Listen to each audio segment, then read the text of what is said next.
Hey guys, my name is Andrew, you're watching Tonkus League Gaming, and just a few days from now, Wizards of the Coast will be releasing a new banned and restricted list for Magic the Gathering. Now, many people are seeing this BNR announcement as a way to ban some of, if not all, the new companions that were just released. This is not only including Standard, but some eternal formats like Pioneer, Modern, Legacy, and even Vintage. Now, I know everyone and their mother in the community is screaming at the top of their lungs to see these cards banned because of how overwhelming they are in every metagame, in every format. But I want to, on the record, tell anyone at Wizards why I believe they not only shouldn't ban any of these cards, but also some ideas for how to fix the companions at the same time. But first, we have to do a deep dive into the issue and see, are companions actually a problem?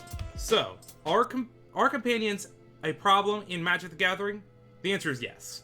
Let's start with the obvious. Companions give you a free extra card in your hand every single game.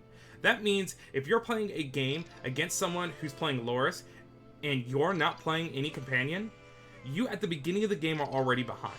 There are decks like Blue-White Control that sole purpose and strategy is to one-for-one your opponent out of their resources and win the game through card advantage that start the game losing because they don't have a companion. The second problem is that decks that play companions have a spot on their curve laid out for them so they never stumble. That makes so many decks all seem very the same, very homogeneous. The play patterns are all extremely redundant and repetitive, and it's not really that fun. Playing against an opponent with a companion is playing against someone who you know has a much better chance of curving out than you do. And honestly, in Magic, that's just not okay. Problem number 3 has to do with the fact that there is no interaction with the mechanic.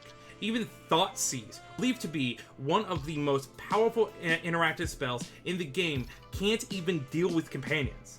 That means that the only form of interaction is counter spells and kill spells, which isn't even that good, because trading your resource, your one card in your hand, for a free card that they have in their sideboard just means you're losing even faster. And last but definitely not least, companions force decks that can't warp their strategy around them to be completely unplayable against decks that can.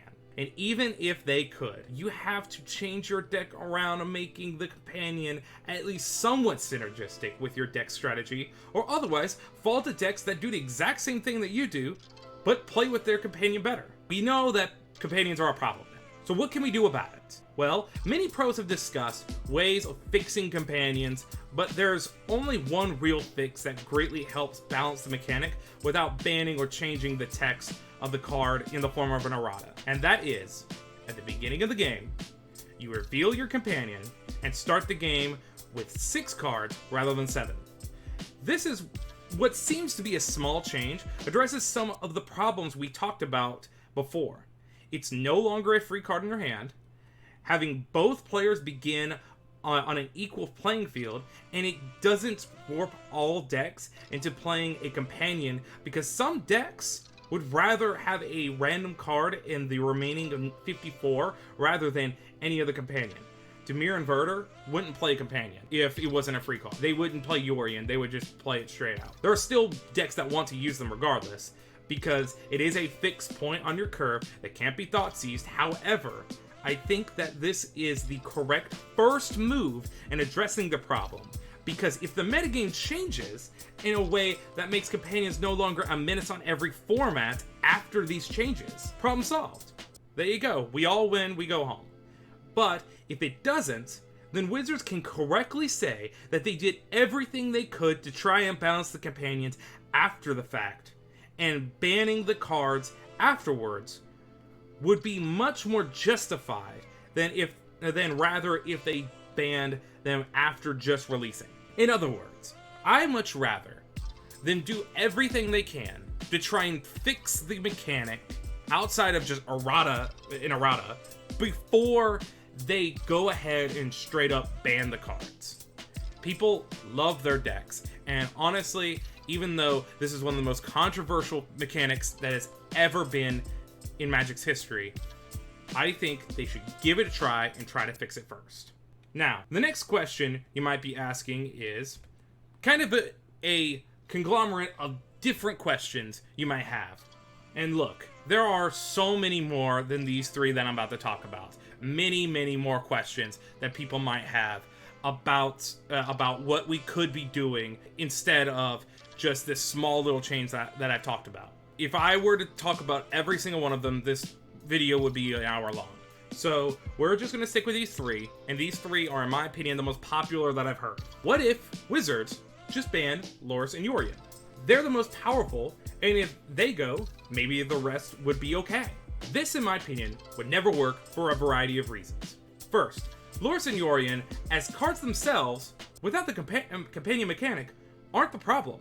And banning them just because they're the most generic just makes Obosh, Garuda, Zerta, and the other companions much more powerful and constrict the minigame even more, because those decks that were playing Lurrus, that were playing Yorion, are either going to switch to a different companion or fall off the face of the earth and be replaced by the new companions.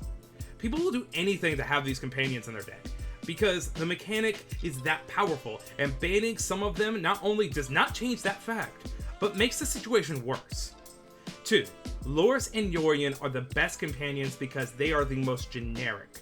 That doesn't mean that they will be the most played forever. If nothing changes, the new set comes out, it's possible a new deck will emerge that fits one of the other companions more, and then we're back here with the same problem. Yes, Lurrus and Yorion are the most popular right now, but that doesn't mean they will be that way forever. And yes, they are the most generically powerful, but that's not always going to be. What if the next set comes out and there's a new Garuda build that's incredibly powerful, and then we're back here where we're talking about whether we should have banned all the companions or not, whether we should have changed the companions or not. If we're going to change something, let's do it before the next set so we don't have to be stuck here on the same problem forever. Okay, so if that won't work, what if they got rid of just the companion mechanic, but not the cards themselves? First of all, Wizards will be making an errata to a bunch of new cards that just came out in paper. So people would be buying cards, that would be buying these cards, would have to be told that the cards they just bought don't actually do the thing that says on the card. And that's awful. Imagine a little kid going up and say, "Oh, I like your Lurrus. Lurrus sounds really cool." They go buy the card, they go sit down, make a deck, and they start playing with it, and it's like, actually, the card doesn't actually do the thing that it says. Other games have done this before, and it's an awful practice, and it's an awful situation for people to be in, especially new players. And it makes people more skeptical of your product, and more people turning away from the game, and we don't want that. And it also would be setting a new precedent by saying whenever we release a new set, we are completely okay with changing the text on anything that's printed, even ones that were just released.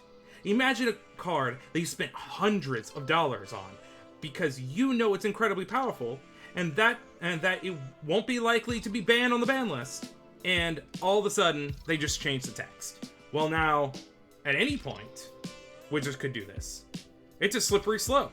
Once they change one card's text, word for word, they can change any text of any card. It's not like what I was talking about, where you're not changing the text of the card, you're just changing the ruling around the card, like we did with the legendary rule a couple years ago. This would be directly errata, in a direct errata to each of these cards. We don't want them to think that this is okay in the public sense. Other games have done it, and we really don't want to go down this path. And of course, what if we just ban them all? What if we just got rid of the whole cycle? What if we just got rid of all the cards that say companion on it and just be done with it? Wouldn't that be the easiest? Wouldn't that be the best, some people say? In my opinion, this is actually the worst thing you could possibly do.